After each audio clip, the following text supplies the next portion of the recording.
Good morning and welcome back to Tarot Tats and Tea. Today I'm going to start with a couple of teas. I have shown you this one once before. This is my second bag of tea since my last one that I've shown you, and this, if you recall, is the Mullein tea, and it has a lot of properties that are good for you. You have to be careful though of the little hairs on it, that they don't affect you, okay? So really ground your leaves up very, very small, dry them, grind them up very small, and pop them into the little tea bags that you can get, and it's lovely. Very earthy tasting. The benefits of Mullein tea applied, now first of all the benefits of Mullein on its own. Applied externally, compress the leaves, which contain mucilage properties and are said to soften tumours, harden swellings and inflammatory conditions of the skin. The leaves and flowers are highly recommended as a cough remedy, especially for dry, hacking coughs, asthma, bronchitis. It's also something given for kidney complaints. For the tea is recommended to be strained through coffee filter paper, as the fine hairs can be irritating on the mucous membranes if swallowed. So just be aware of that. Use the coffee filters to filter your tea, because even the finest tea strainers are almost too big for this, okay? Nice tea. It's like I said, it's very, very earthy. I do like to pop a teaspoon of honey in with mine, and sometimes I flavour it with other herbs such as my hibiscus. Okay, so that's that. And the other tea I've got, I purchased this one yesterday. My husband and I went to the Wexford Lavender farm, which is just up the road here to us, and it's really, really lovely. And I purchased the lavender tea. Now this is actually a black tea with lavender flowers in it, which is has the properties to relax and soothe. And so a cup of this before going to bed, if your head's all over the place, just helps you chill. And that's the lavender tea. And as you can see through here, it's actually a black tea, and you can see the little lavender buds inside. Okay, I haven't had a cup of this yet. I'm looking forward to one a little later on. So, what else have I got for you today? I do sound a little bit rushed today, don't I? And I do apologise in advance. There's some things I want to share. Now, I've been very, very lucky. I have struck up a friendship with a lovely lady in the UK. And we have been in touch with each other over the last couple of years. And recently I had some really good news that I have been discharged from the oncology department. So, right now, things are looking okay, better than okay where cancer is concerned. My GP's still keeping a close eye on me, and things, you know, if anything ever shows up, I just have to get straight back to the hospital. I sort of go in where I left off, you know. As a celebration of this news, my friend Anne Fort, who I have to say creates the most beautiful tarot bags and also the most beautiful little bears. Let me show you. I have 3 of Anne's creations, and I also have a number of tarot bags, this being one that houses my Deviant Moon deck. I love that. So she makes some great tarot bags and great little bears too. So this one's called Paddy, just because he's green and he's a little monkey. Edwina, okay, and Murph. Okay, so Paddy, Edwina and Murph. Those are my three teddies off Anne. So thank you very much, Anne. And they sit here with a couple of other plush teddies that I have. And they keep an eye on everything that's going on in the room. Well, Anne very kindly sent me a copy of the Revival Art Tarot deck, and what a beautiful deck it is. It's quite a large deck, okay, it's a nice chunky one, and look at this, look at the art. It's just so beautiful. I love that Fool card. This Fool card adds for me, if you look in the background, although he's leaving his past behind, moving on, doing what he wants to do, to me it's also, be careful that you're not being foolish enough that you're turning your back on advice from others or guidance, okay, that you just watch the steps you're taking, but get on out there and enjoy life. And, you know, he's sort of singing and carefree. The Magician. Minor nudity alerts with some of this. It is revival art after all. The High Priestess. The cards are matte. Isn't that beautiful on the backs? They're matte finished cards. They are lovely to shuffle, lovely to hold. This is the Empress. That's got that real Empress vibe, hasn't it? All those children, the big mother figure there. She's not looking too happy there. I think she's sort of thinking, gosh, I have my hands full today. The Emperor.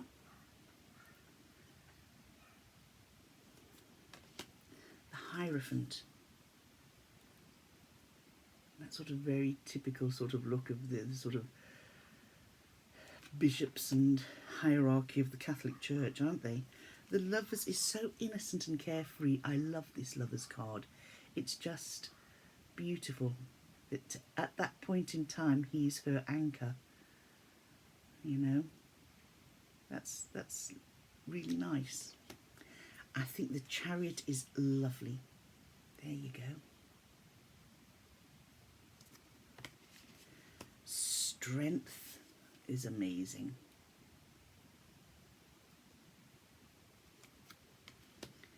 The Hermit, and that's like a poor monk in his cell. When you look at the differences, even in the hierarchy, in the religious orders, how we see our Hierophant in all his pomp and ceremony, and then the lowly monks in their caves and cells. Now the Wheel, it's not the Wheel of Fortune, it's just the wheel. Now, isn't that something for a wheel?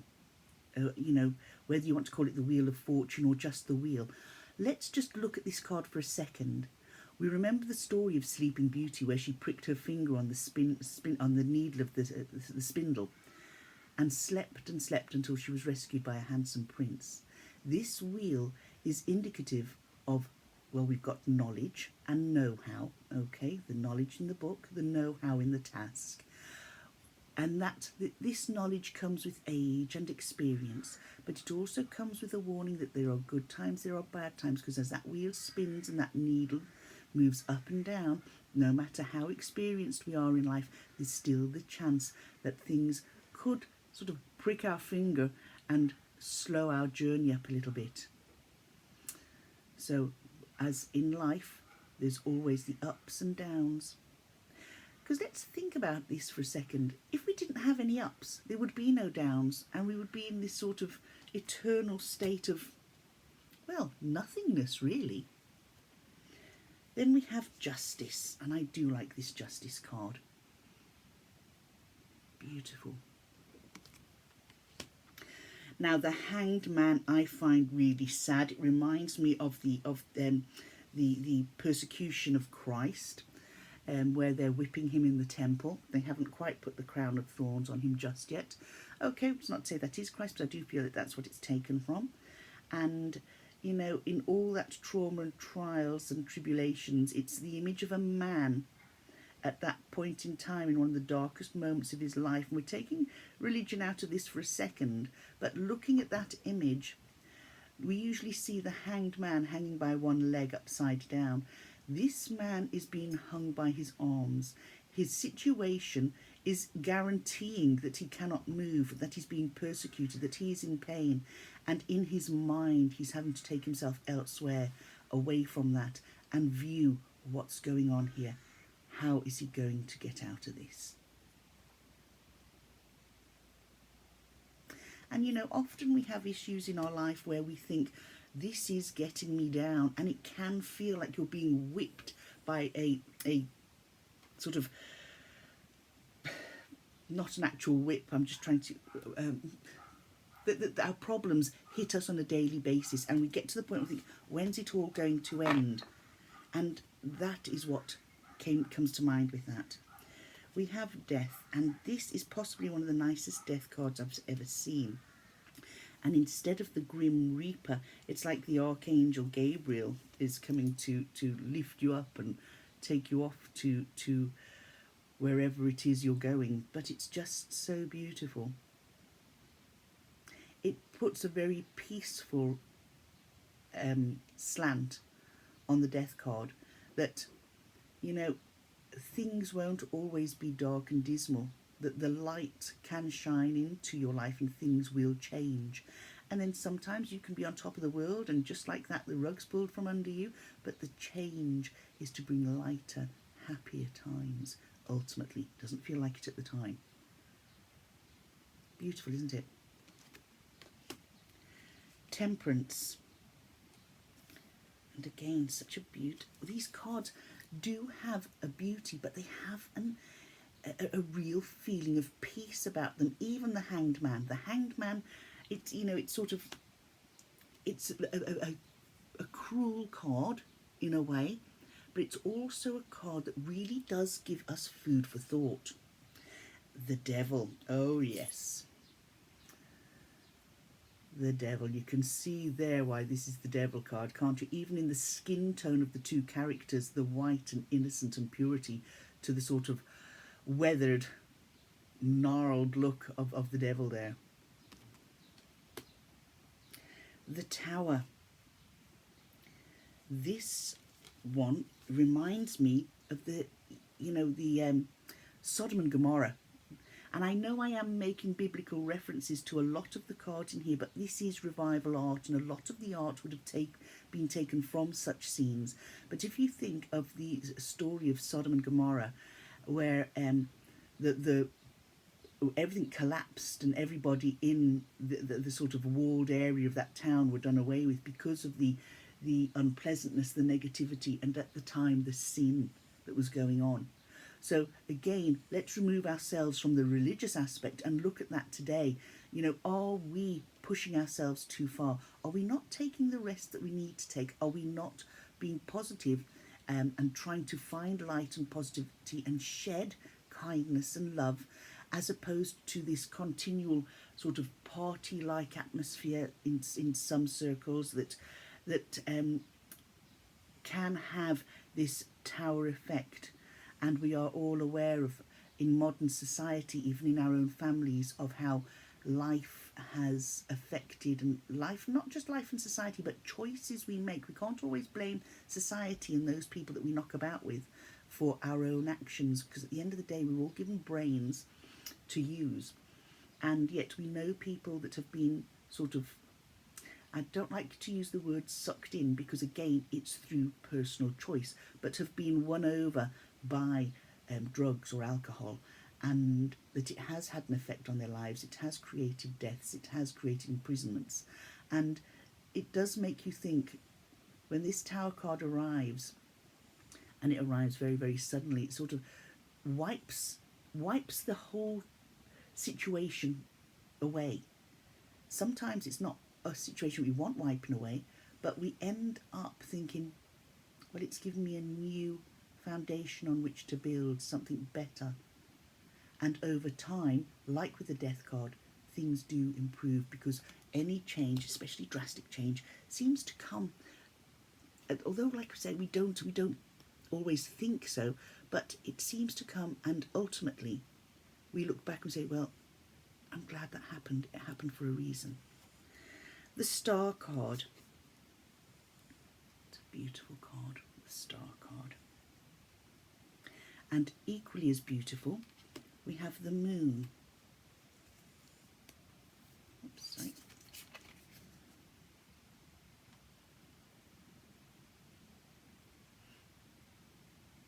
I'm smiling here. We've got the Sun card.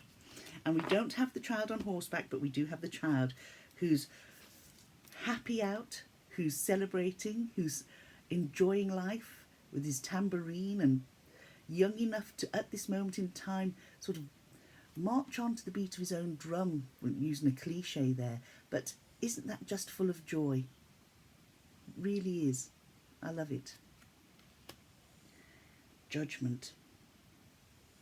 Beautiful, beautiful Judgment card. Again, you can almost see the biblical stories that this would come from. If we look at this one here, it's the shepherd in the field. You can see there's cattle and sheep here.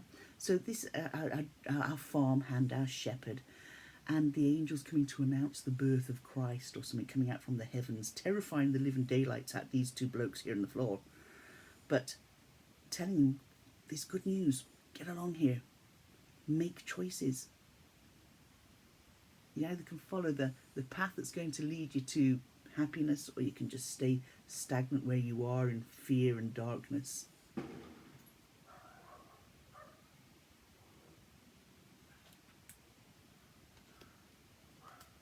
Don't know what that was. Don't know if you heard it. Then we have the world. Sally, stay here. There you go, we have the world card. Now we get to our minors. I'm not going to go through all the minors, but look at that for our coins, ace of coins, okay. And here we have our 2. I'll just show you a couple. And what I like about it was sticking with the revival art. We're not moving on to pips, which is wonderful. And look at this, for the 3 of coins, 3 of pentacles.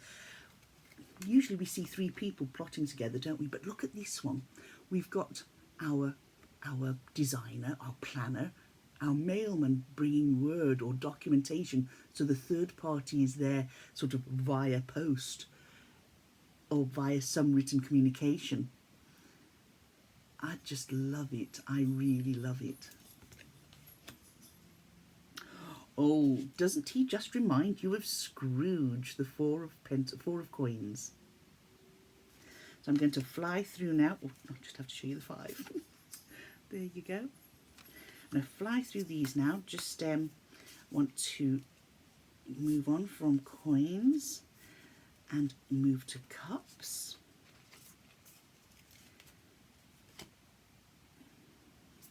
There's our ace of cups.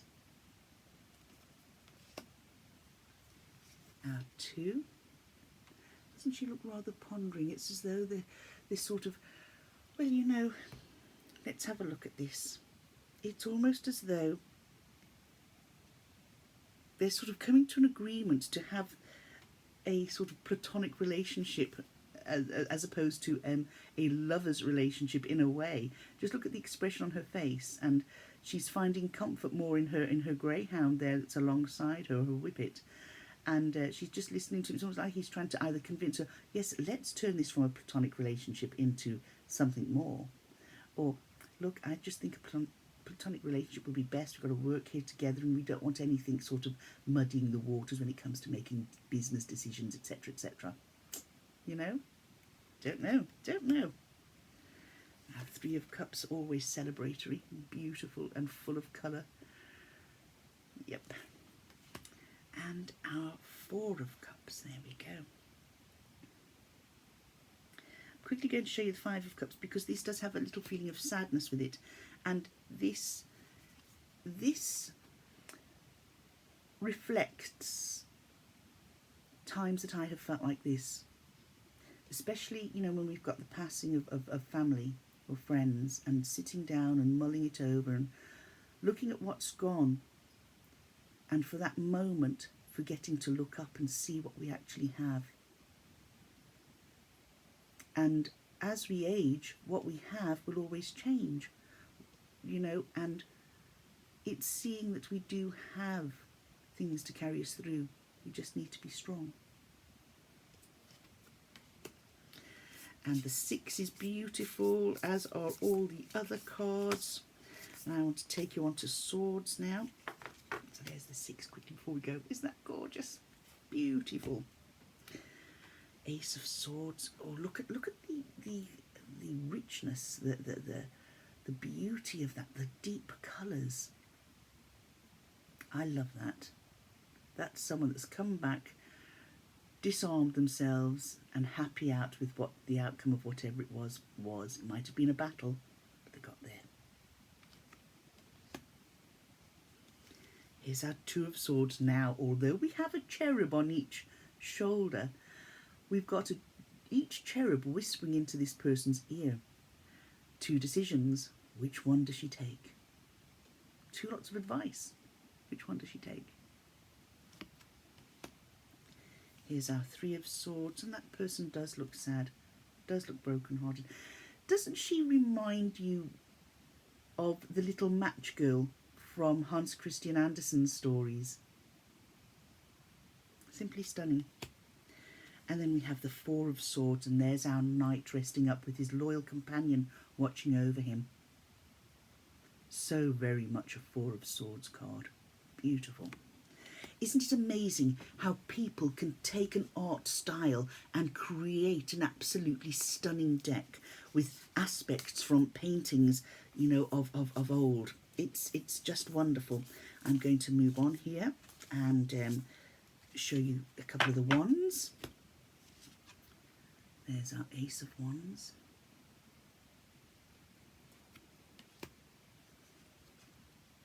Had two.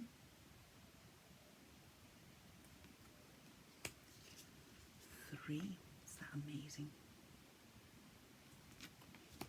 Our Four of Wands, loving the celebration, loving that celebration. Our Five of Wands.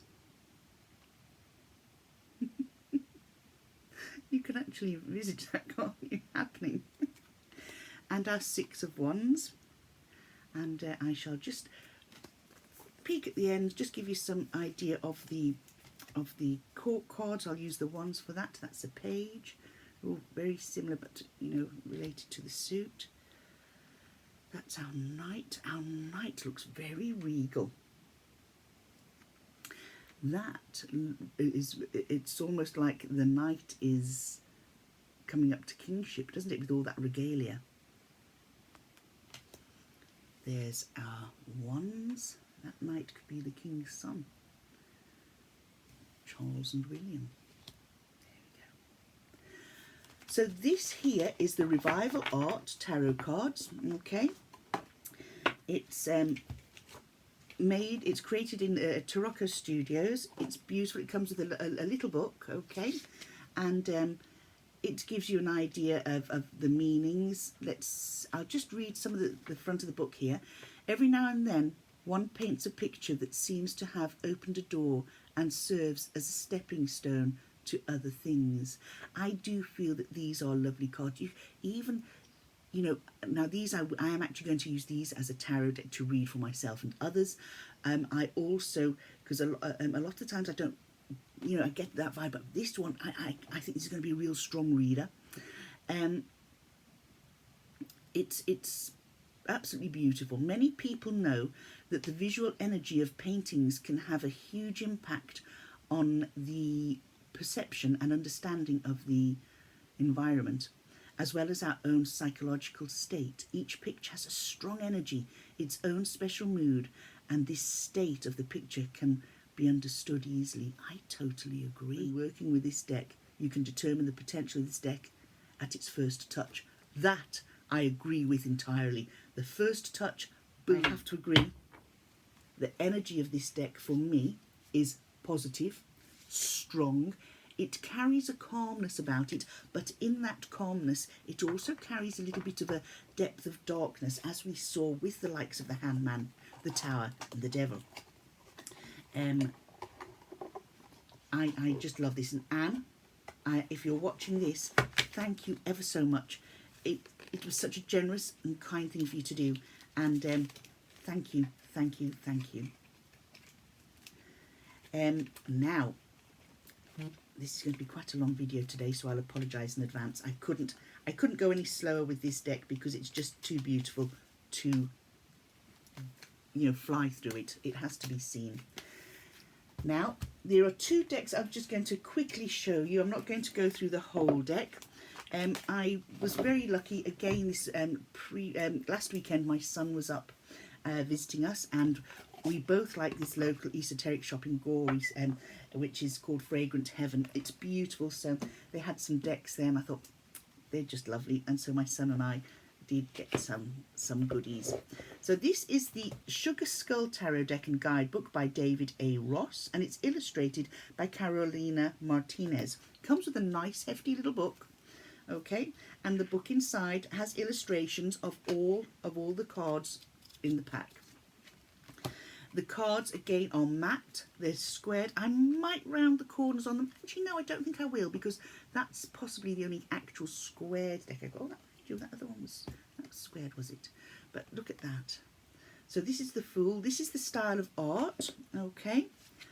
And I like the shadow. Now, see if we look at the Magician for a second, we see half his face in darkness, half of it in lightness. And to me that says, yes, the Magician is indicative that we can do whatever we set our minds to do, pulling on the gifts and talents and our own magic to be able to create and do or achieve. But it's also reminding us, watch for the sleight of hand, the dark side of the Magician, where you can sort of be tricked into seeing what's not there, okay?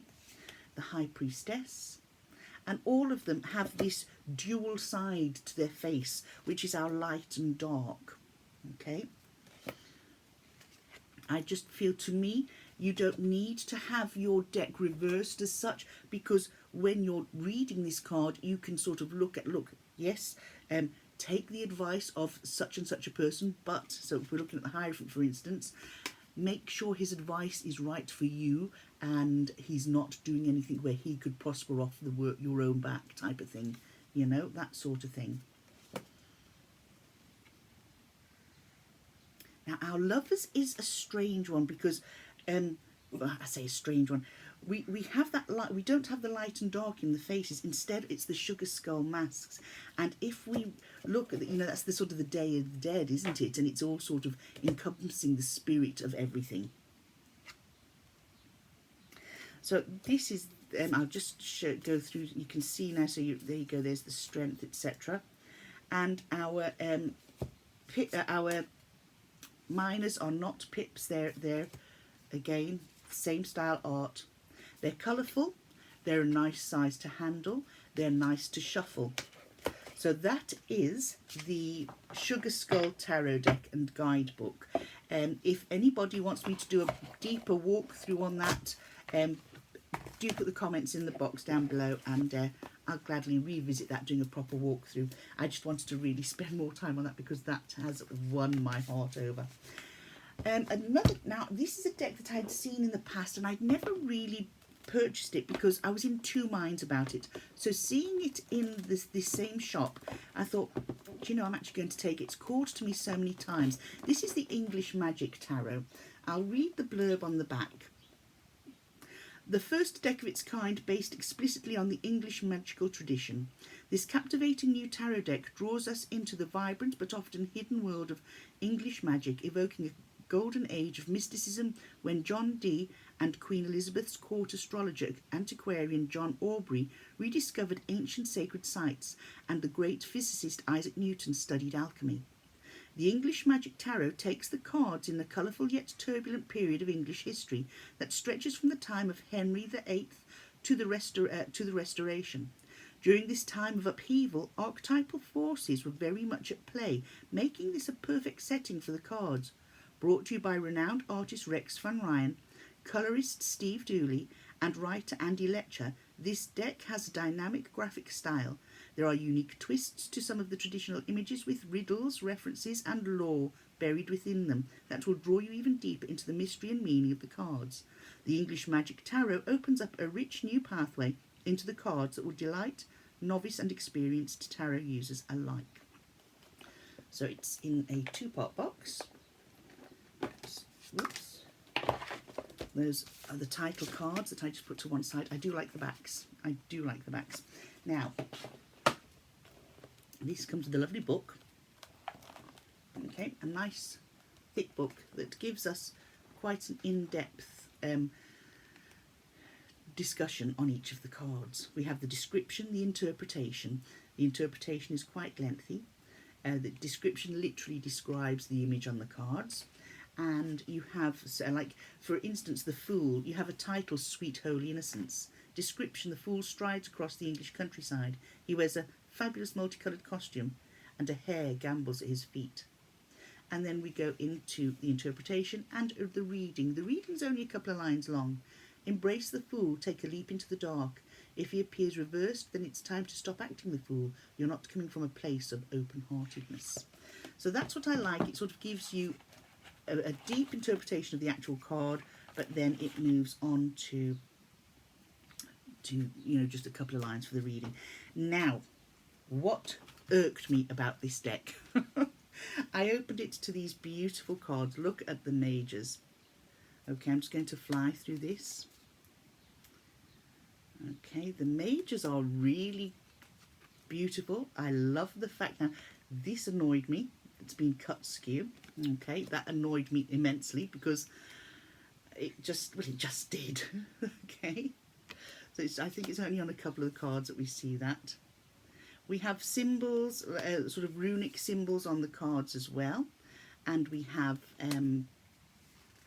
oh, what the heck do we call them? I've just gone blank. Oh, it'll come back to me. I'll move on. You can see the symbols, and there's sort of all sorts of writing here, like if you look along the strength of the lion's tail there. Okay, symbols everywhere, runes with the hermit on the trunks of the tree. Now you can see these are cards that, you know, have no borders, and I love it, but look, the print again stops there, so we've got that little bit there, and the same here. Now these are just quirky things that I will have to close my eyes to if I'm going to be reading with this. I do like this deck. In fact, I like it quite a lot. It's just that this is the first deck that I've come across. I think, oh, that's annoying me. Oh, I don't particularly like that. But what I don't particularly like, and I'll get to that now, are the minors. I was disappointed in the minors when we've got these beautiful images on these cards. Again, this is a completely matte cardboardy-like deck, very easy to shuffle, nice to hold because it doesn't sort of slip and drop out your hands. But then we come to the minors. What can you see about minors? I've got two different minor cards. I'm not going to go through the minors. Look at them. Those big, ugly borders on them. Now, I know they're in the colours of, and also this idea of making your minors different colours. I know, you know, it's okay, but it's a little bit irksome. I don't like borders, so that was a bit of a disappointment, and I can't cut them down because then they'll be a different size to the majors. So they're nice colours, don't get me wrong, but why did you do that? Why could you just not let your, you know, like your king of coins? Now let's look at our king of coins. We have a big library there, and our king is like a pimple on the mountain at the very back of it. That was a bit of a disappointment. So that did irk me. I'm going to have to get over that if I want to read with this deck. So I shouldn't be so pedantic, should I? But, you know, we have our likes, and I think that's the first time I've actually been a little bit negative. And actually, maybe there was one other deck once before. But that is the English Magic Tarot. Okay.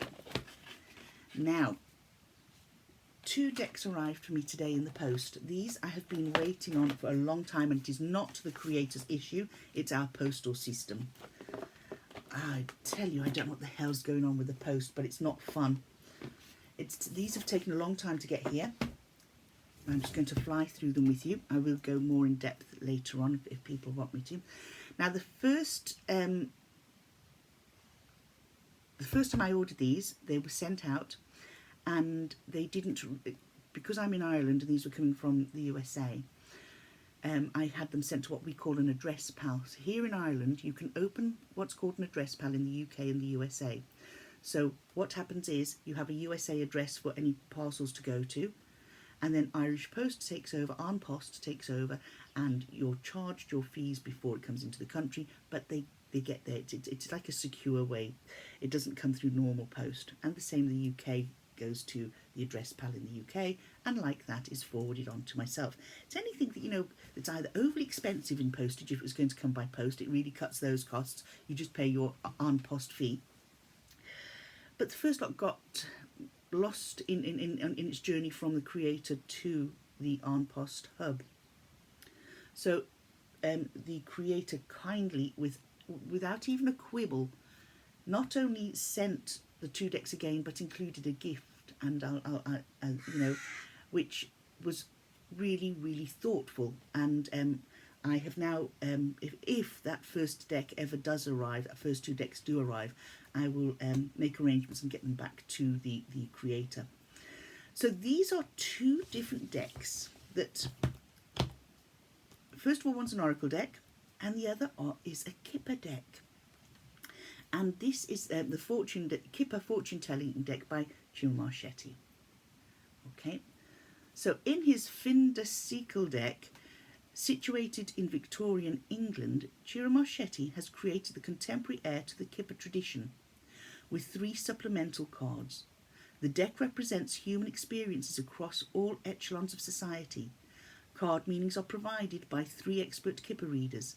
This includes 39 cards and an 83-page illustrated guidebook, and these, combined with the Gilded Reverie Lenormand, can be used together. This is the Gilded Reverie Lenormand deck by Ciro as well. So I'm really glad to have these 2 decks, because Lenormand I'm struggling with quite a lot, but that is because I can't get my head out of thinking tarot. However, I'm going to I really want to achieve reading Lenormand.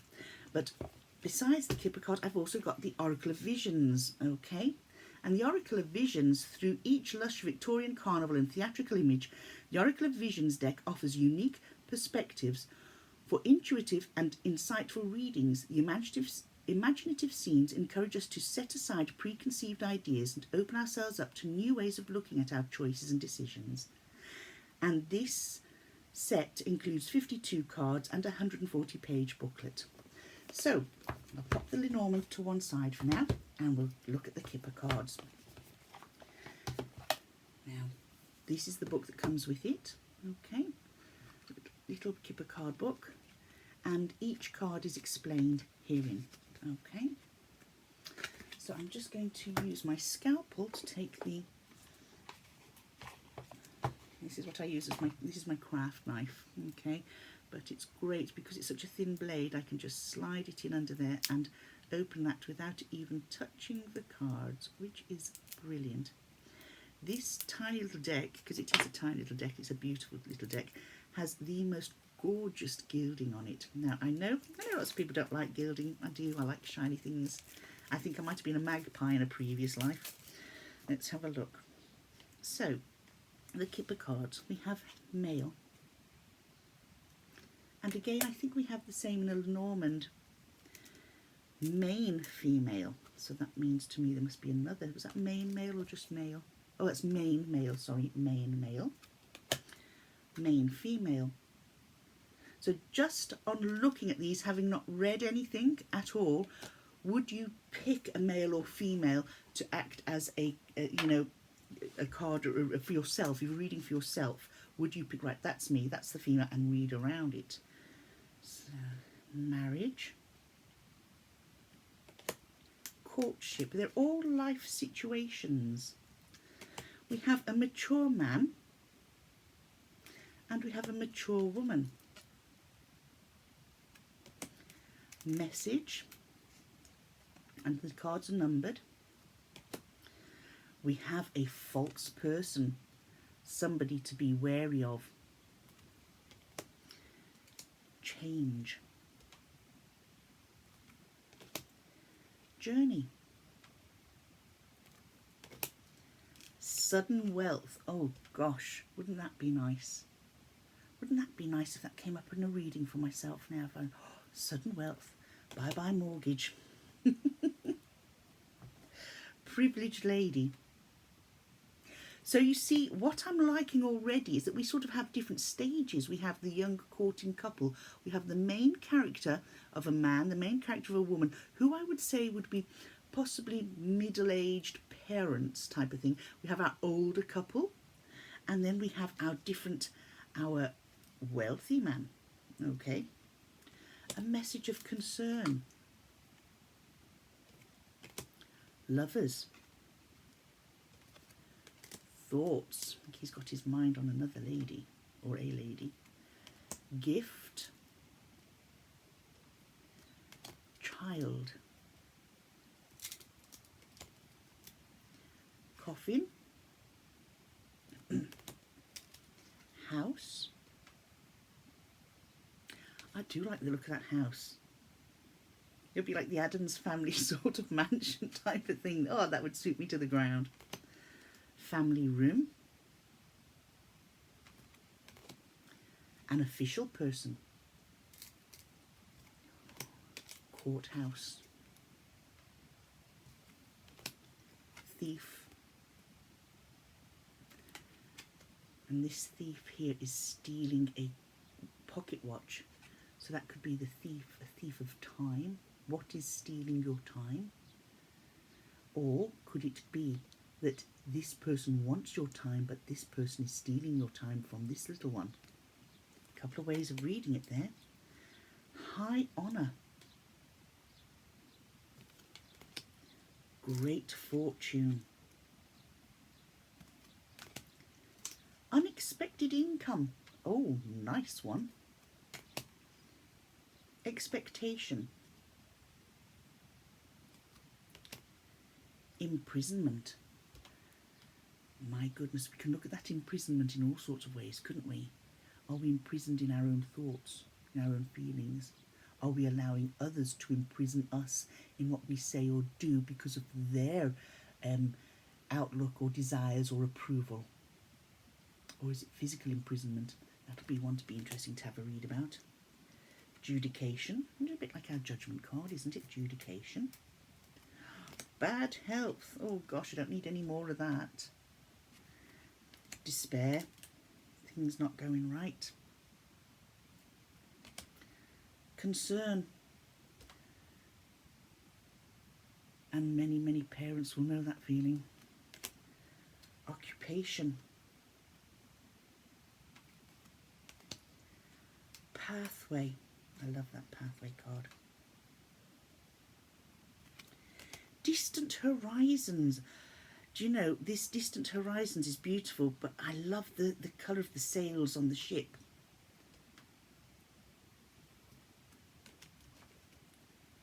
Poverty. That reminds me of Mary Poppins and the chimney sweeps.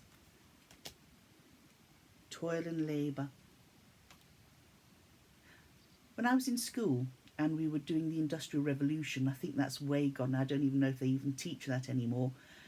We used to, you're looking at these big looms, these weaving machines, and how many people were maimed and injured using them, particularly children, because they used to have to crawl underneath them to loosen strings, and the shuttle thing here that would go through, that would be going so fast it could take a limb. It's awful.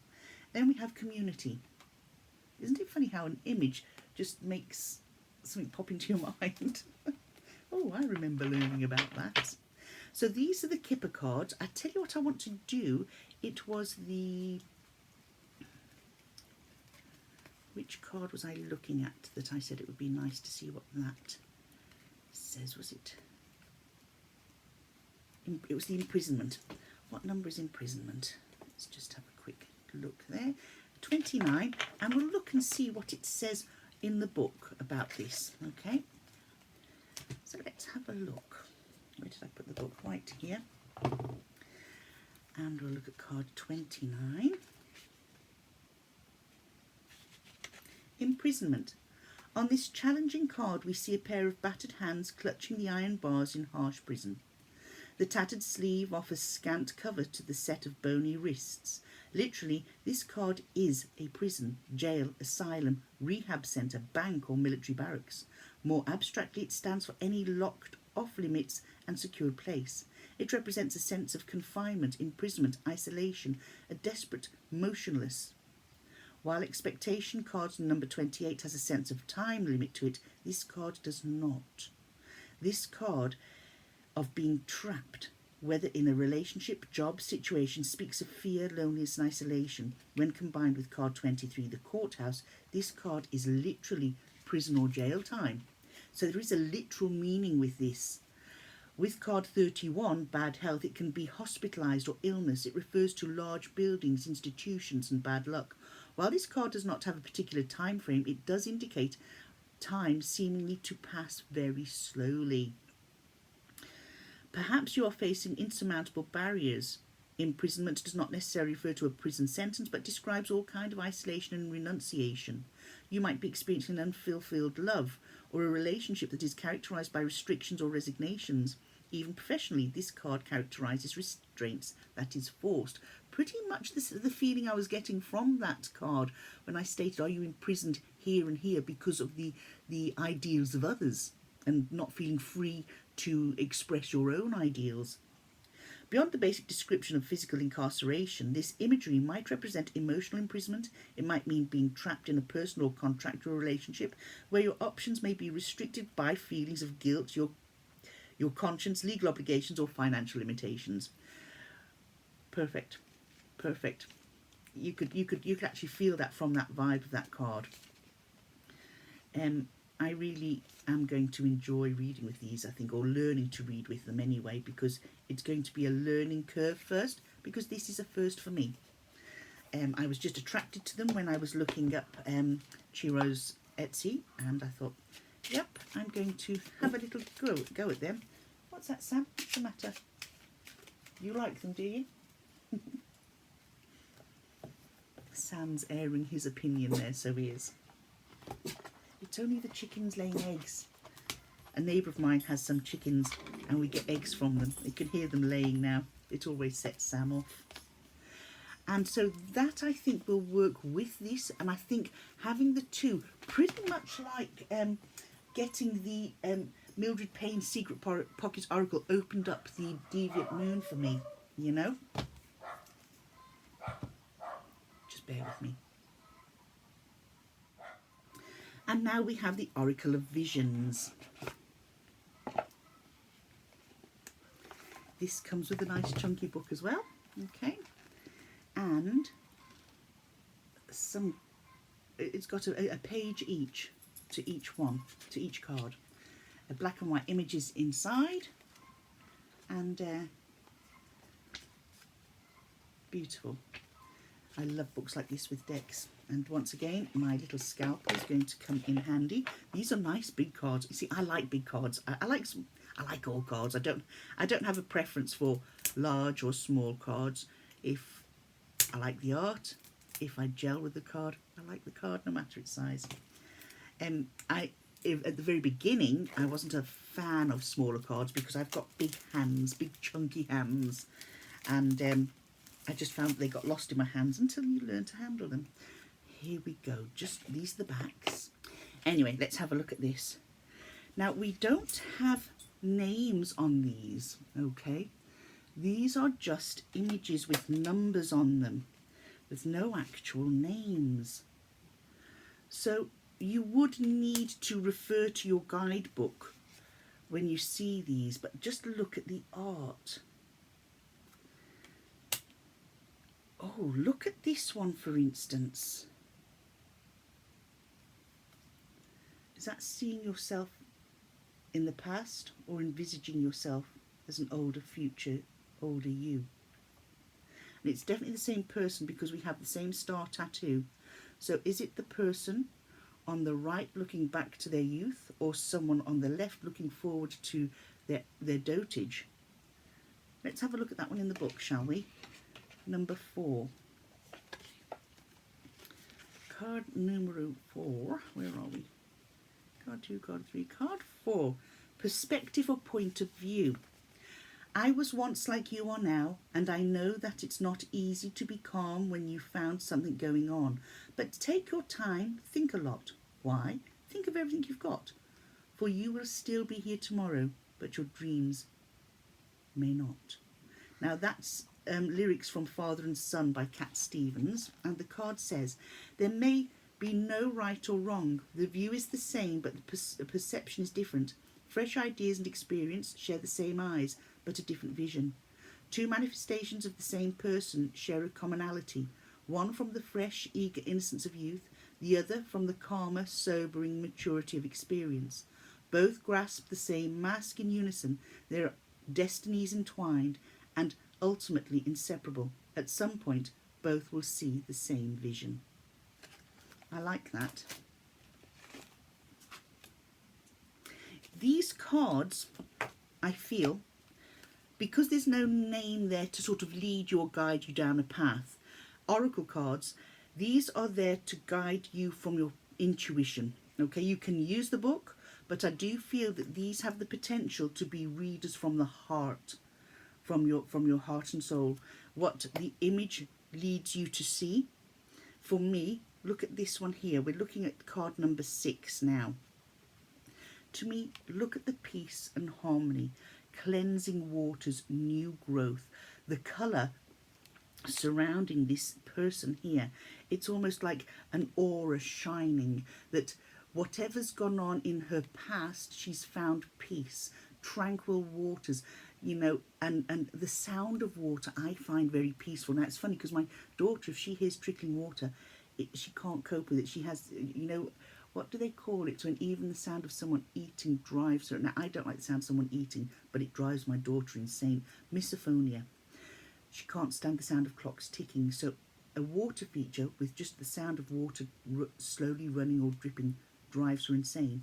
For me, I could go to sleep to that sound. I find it very peaceful. To me, this person has found her inner peace, has found a way to make her aura shine in her own way, that there's newness of light here, there's cleansing waters, there's calming waters. So this is being at a time of peace and at one with yourself. I don't know how that would compare to what is said in the book. Let's have a quick look, shall we? Oh, I honestly haven't read this before. You saw me opening the cards. Tranquility, at peace. I go to nature to be soothed and healed, and to have my senses put in order. And that's a quote by John Burroughs. We have experienced a difficult period, but the trial is over. Challenging times, their multitude of forms, worries over financial or health issues, troubled relationships, or concern for others close to us, have left us physically weakened or spiritually tested. Now, either by acceptance or conclusion, our troubles are past. Now we need the comforting embrace of rest. It's time to recuperate and regain our strength. A woman draped in a purple cloth reclines peacefully. A glowing divine light or spirit drives away the shadows of her trouble. She floats gently above a zen-like garden of cherry blossoms. So you see, it's quite easy to pick up on the theme of the card, the message of the card, but most of all, the minute you see it, how does it make you feel? What does it give you? I really like this. I love this. Look at this here now. To look at the beauty of this card. We have a monkey. Now, this is for me, it's the term monkey brain, a really busy mind, that your thoughts are scattered, your thoughts are going everywhere. Look here. We have, it's almost like he's performing something from Macbeth, you know. We've got writing, typing, maths problems and puzzles. This person's constantly working. Their brain's going into overdrive, and they love creating. They love being creative. They want to achieve. They want to grow. They want to create, but they want to learn. And I find that this all is embodied in this, because it's a busy, busy mind. Okay.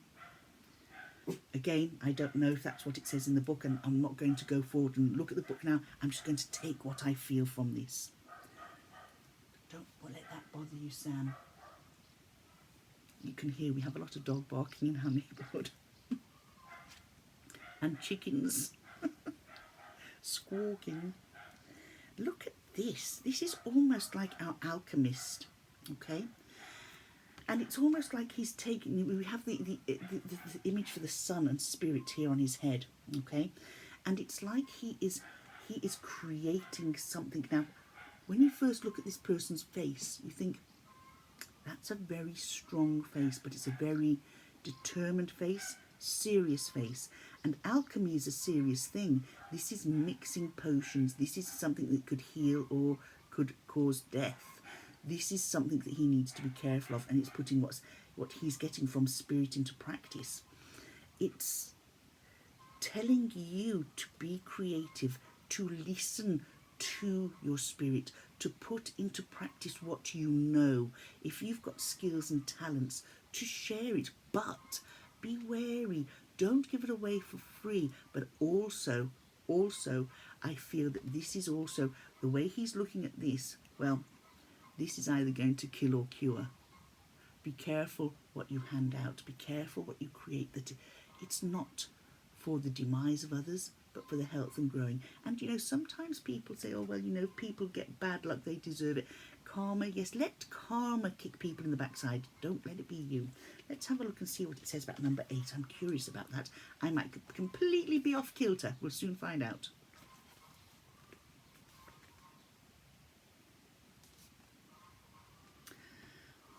Goals, dedication and process. And like I said, he looks like he's creating, he's doing something. When we are motivated by goals that have deep meaning, by dreams that need completion, by pure love that need expressing, then we truly live life. And that's by Greg Anderson. So, in a larger metaphysical sense, our journey through life is said to be full of transformation from an imperfect, corruptible state towards a perfect, healthy and everlasting state. Okay. What does not kill us makes us stronger. My goodness. Okay. Thus, painful or difficult changes that we endure can, in theory, burnish us in a spiritual sense to a high golden shine. We can also seek out knowledge, opportunity and challenge. It is not necessary to merely allow life to happen to us. We have to happen to life, really. In this scene, an alchemist serves an analogy for striving to achieve an end goal through study, experimentation, dedication and perseverance. His facial markings trace the beginnings and the end points of his quest, from the base lead through its various stages of purification to the soul to gold. Okay, so it's starting from the base going up, not the other way around, as I had it the wrong way around. The symbol for gold appears in the centre of his forehead, but that I thought was spirit as well. Well, it is, of course, alchemical symbols. Of course it is. So the symbol for gold appears in the centre of his forehead where the third eye chakra is perceived to be. This card is a reminder to stay focused on the goal and to continually apply the required self-discipline. It will all be worth it in the end. So I'm just going to fly through the rest of these because I'm finding this absolutely fascinating. And I'm going to sit with this particular deck and jot down some of my own thoughts as I have been verbalising them here with yourselves, and making little notes to see how they fit in with the words of the creator. I think that it's going to be amazing to see that, albeit I may have, like, a lot of what we've looked at now, we've actually sort of gelled, but it's nice to add more. And oh, look at this one. Oh my goodness, they're beautiful. And to have a look and almost discuss with myself. I'm terrible for doing that. People must go past my house sometimes. Oh, there she is talking to herself again. Where I'm looking at what the creator has said after I've written my own interpretations down and making comparisons. And often with oracle decks, I tend to make little notes here and there where I've added to the creator's meaning or taken something from the creator. If I haven't, sometimes I will admit I don't always gel with what a creator said because the card speaks to everybody differently. And the creator's interpretation is a guide for you to support you, but one that you can add to. I love this one. Oh my goodness, just look at this. Oh wow. There's a lot you can get from that card. Mother of Divine God, it's beautiful.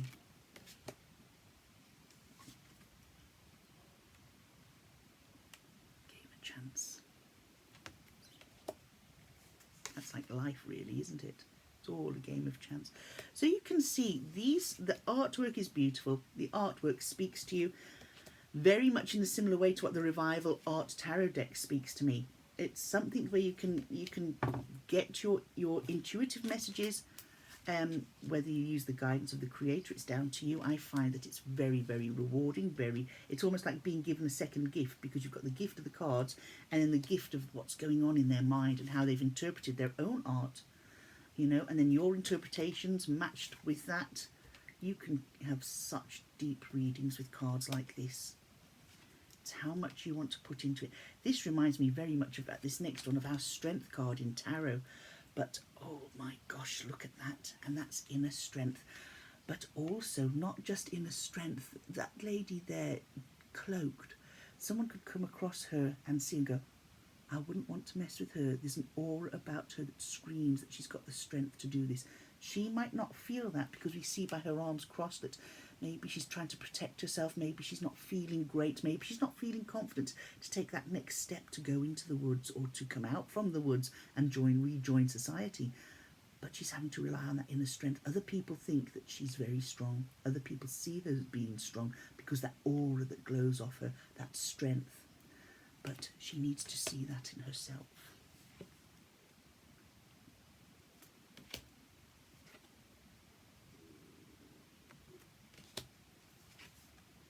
They really are beautiful cards, aren't they? I'm very, very much looking forward to Chiro's new deck coming out. I'm hoping that we can pop our name down for pre-order for that pretty soon, because I will be sick if I don't manage to get hold of that, because I think it's one of the last decks he's creating.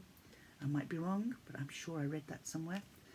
But yeah, his artwork's just beautiful. I've got the Tarot of Dreams. I've got his Legacy of Divine Tarot, the Grand Tarot Lux. I've a couple of others there. I need to dig them out. So I'm going to sit with these decks today. I've got the day to myself. I've just got to, my garden's all sorted. Oh, I've added to my plant collection as well. I must show you. I might do that on another video, because this has gone on really long now. Look at that. Who's pulling your strings? Make sure whoever's pulling them has the right intentions, guiding you in the right direction. Otherwise, cut those ties.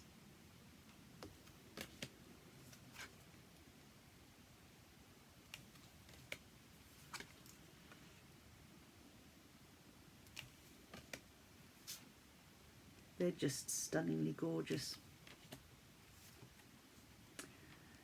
Chiro, if you do ever see this video, I just want to thank you for your art, the way you've shared not only your art and your intuition and your everything else, the whole lot of collective. I just thoroughly enjoy your work. I do love this deck. So folks, that's the Oracle of Visions. So today, quick recap, we've looked at the Revival Art Tarot, the Sugar Skull Tarot deck. I didn't actually read the blurb on the back. I do apologise. If you want me to do another walkthrough of that, I gladly will, and I'll do it more in depth. And the English Magic Tarot. We've looked at the Kipper deck, and we have also looked at the Oracle of Visions.